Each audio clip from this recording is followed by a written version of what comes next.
2.9 billion records, including what could be your social security number, were hacked and leaked to the internet. And the question is, where do we go from here? How do we protect ourselves? Let's talk about it.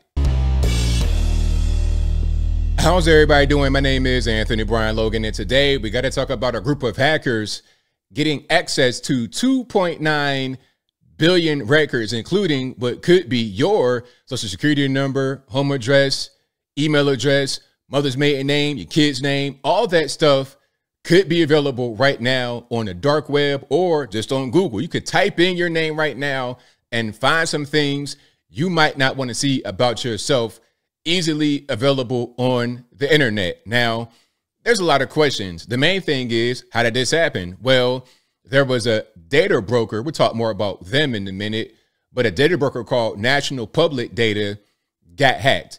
And this company's role is to provide background check information. If an employer needs to find out more about you, something like that, they handle that. But obviously, there's data there that didn't keep secure. They got hacked. Now we got a problem. And before we get to the potential solution, let's get to a little bit more information. Of course, I will link to everything I'm talking about right now in the description. And if you're on IG, visit a link in the bio, go to the corresponding article on the website. But without further ado, let's go ahead and roll it. Hack followed by a leak means some of your most sensitive personal information may already be exposed. And we are talking about social security numbers and more. Fox 5's Josh Rosenthal tonight in Northwest with what you need to know. Your social security number, my social security number, all of our social security numbers potentially hacked. Is this legit that every American's social security number may be out there? Yeah, it's very possible. Here's the deal. A group of hackers reportedly claims to have stolen nearly 3 billion records of personal information, including names, social security numbers, and addresses. Then it was all leaked. It's believed the information comes from a business called National Public Data, which, according to its website, is used by other companies to obtain criminal records, background checks, and more. I think people should be very upset about this. They should ask, why is this company, why do they have all of that information? And when they had it, who was making sure that they were protecting it?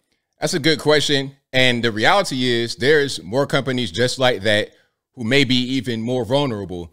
And a thing like that, the issue here is that this is a high profile target. You want to get a company like that because they have a lot of information. That's going to be a very valuable company to hit. So it can be very hard to keep all that data secure. And who knows what kind of security they even had in place. I would assume that all my data is available. I take measures to protect myself. And before I go any further, a word from our sponsor. Aside from the massive dark web hacking that just took place, online data brokers will sell your information to scammers, hackers, and anyone who wants to use that information against you. Your full name, email address, home address, health records, even your family's information is all out there for sale. I mean, look at what they found about me. That's why I've been using Aura, the sponsor of today's video. Aura shows me which data brokers have my information and they submit opt-out requests on my behalf. To clean up the information, it not only helps me reduce spam, but it protects me from hackers who may want to access my bank accounts, social media accounts, or maybe even the inside of my home. Now, I learned that the hard way back when I got swatted. It's 2019. I'm streaming as normal, and before I know it, I have not one, not two, but 6 cops at my back door, guns drawn. They tell us come outside, get on the ground. They go through the house and they come back apologetic. I'm sorry, Mr. Logan. We got an anonymous tip that somebody was in your house tied up and bleeding, and we had to come check it out.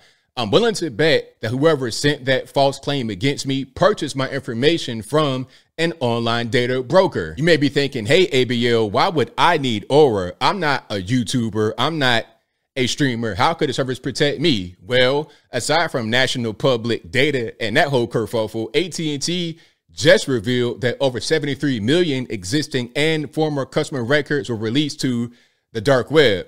Now, AT&T says, get a stronger password, monitor your account activity, consider a credit freeze or a fraud alert from a credit bureau. Well, Aura does all the above and more for me. And the best part is I don't need a bunch of different apps, all because one company could not keep my data secure.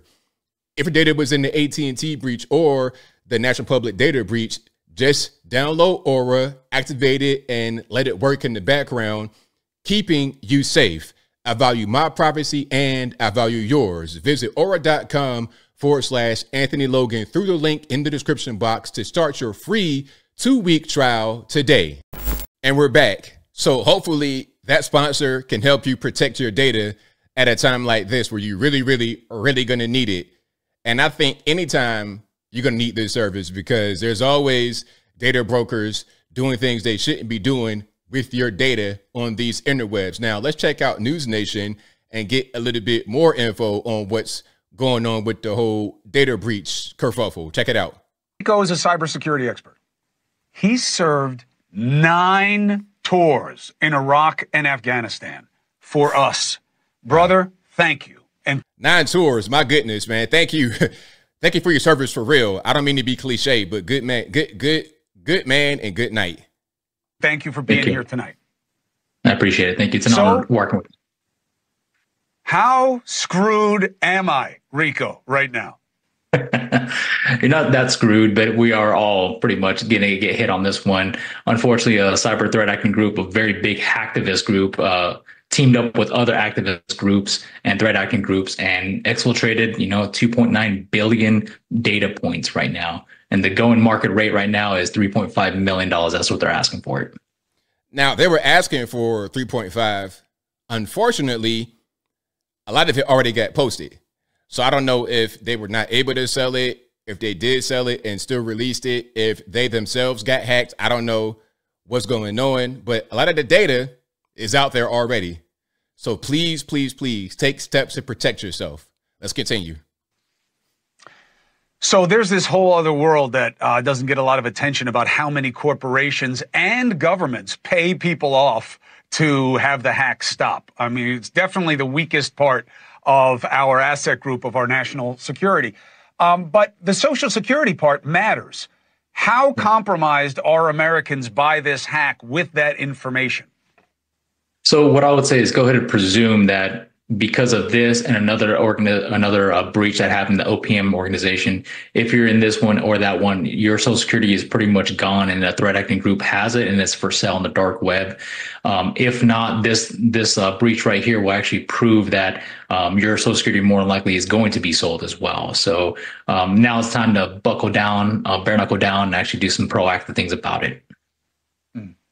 Rico, you're way too calm right now. Okay. I know you did 9 tours in Iraq and Afghanistan. I know, but this is our Social Security numbers. I mean, if you get my Social Security, can't you not just sell it, but create profiles and credit cards and all these other. Of course, you could do a lot with somebody's social, which is why you need to have certain services activated to let you know when these things go on. And it's not just about your social as far as opening the credit card account. I've seen all kinds of stuff happen. I've seen people's titles get sold. I've seen a lot of different things, signature forgery, a little bit of everything going on. So in today's day and age, in the digital age where scamming is at an all-time high, identity theft, which is the same thing, it goes right in the same boat as scamming. It's all at an all-time high because of the technology we have. The technology allows us to live easier lives, but it also gives nefarious actors, bad actors, easier access to our lives. People that we don't want involved with our lives, people that we don't want doing things to us, have an easier path to get to us. Other things. I mean, isn't that the main piece of data that you want? And what do we do to know if they have it? Yeah, so that's a good question. I mean, that's one of the bigger things you need is Social Security. You need the address. You need next of kin, which is also included in this data set. And then also biometric information. Some of the things that you're probably going to see if how do you know that your data is being stolen, right? That's one of the bigger questions is you're more likely going to see a ransom note. And it's nothing sexy. These threat actors actually just post something on your computer or your device or whatever the case may be. It's just a little Word tablet or a little document that says, read me or ransom note, and it'll pop up and you'll see it and you'll say, hey, do not contact the FBI. Do not contact law enforcement. We have all your data. contact us at this site or phone number. Remember, this is a business to them. This is a $1 billion business. So there's affiliates, multi-level affiliates, and sub-affiliates. Now, I'm not going to tell you what you should or should not do if you get that note, because that's not my area of expertise. All I can do is tell you what to do. If you think your data has been breached, which you should automatically do it, get that service I mentioned to stay on top of it, because you're going to need it. Regardless of either way, you're going to need that particular service. But as I close, I want to say this. Shout out to everyone who is vigilant about keeping their data secure. And it's hard. You know, you can have strong passwords and two-form authentication and biometrics and things of this nature, but it can still be very difficult. If you have this company that has X, Y, and Z on you, you still need to go to extra level. It's not enough to just have strong passwords or biometrics. You need to do that next step to really monitor all that activity and have a third party work on your behalf. Now, I know that's a sponsored thing, but it's real. I've been using that for a long time. I really did get swatted in real life. That really came to my house. And I was like, you know what? At that point, I can't have that happen again. Once we get to that point, I can't allow that to happen again or go any further than that. So I decided years ago to be on top of my security. I can't have my address out there. I can't have anything that would identify my family out there, because I don't want them to be in a line of fire, pardon the pun. But I think I'll leave that right there for now. And what say you? What's your take on what's happening here with the data breach? Are you already on top of your security? Do you already have a monitoring service? What are you going to do now that we see what's happening with the data? Whatever your thoughts are, let me know in the comments below. You guys know where I'm at. I pretty much live every day thinking that my data is being compromised. That's what I think automatically. So I won't be caught flat-footed when a thing like this happens. I'm already ahead of the game. I advise everybody do the same thing. Even if you think you're fine and your data's not been breached, act like it has been to give yourself the best level of protection possible. But whatever your thoughts are, please let me know in the comments below. And that's all I got to say for this video. If you like what you heard, please comment, rate, share, and subscribe. Peace.